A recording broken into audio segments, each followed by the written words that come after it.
একটা নির্বাচন দিয়ে যে রোডম্যাপ দিয়েছেন সেই অনুযায়ী আপনারা চলে যান। অন্তর্বর্তীকালীন সরকার একটা গুরু দায়িত্ব আপনি নিয়েছেন, আপনারা এই দায়িত্বটা পালন করেন। একটা নির্বাচন দিয়ে যে রোডম্যাপ দিয়েছেন সেই অনুযায়ী আপনারা চলে যান এবং সাধারণ মানুষের যে কষ্ট হচ্ছে, জিনিসপত্রের দাম বেশি, এটা বোঝার চেষ্টা করেন।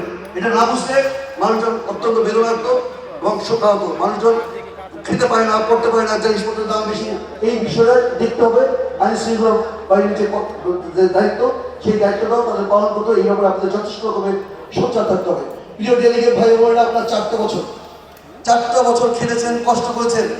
আপনারা বলেছেন কি পাবো, দলকে যে টাকা দেয় পাবো কি, এই পেয়েছেন না আজকে কি? এইটা হচ্ছে আপনাদের প্রাপ্তি, এইটাই আপনাদের প্রাপ্তি। আমার বাংলাদেশ পার্টি, বিএনপি, জামাত, জাতীয় পার্টি বা অন্যান্য দল যারা যেমন অ্যাডাল, আমরা কৃষক, আমাদেরকে অন্যান্য দল আমাদেরকে নাস্তি করতেছে। কারণ তারা দেখছে যে আমরা যে সমস্যা সমাধানের অধিকারের রাজনীতি করি, এটা সকলের মনের চাওয়া।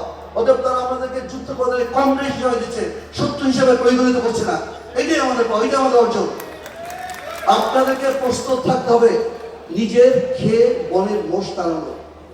এই রাজনৈতিক নেতৃবৃন্দের কাছে আমি অত্যন্ত ছোট একজন মানুষ, সেনাবাহিনীতে চাকরি করেছি, কি বা জানি, কিন্তু এইটুকু বুঝি রাজনীতি করতে হবে নিজের টাকা, নিজের পয়সা, নিজের শ্রদ্ধা, নিজের মেধা দিয়ে, অন্যেরটা দিয়ে নয়।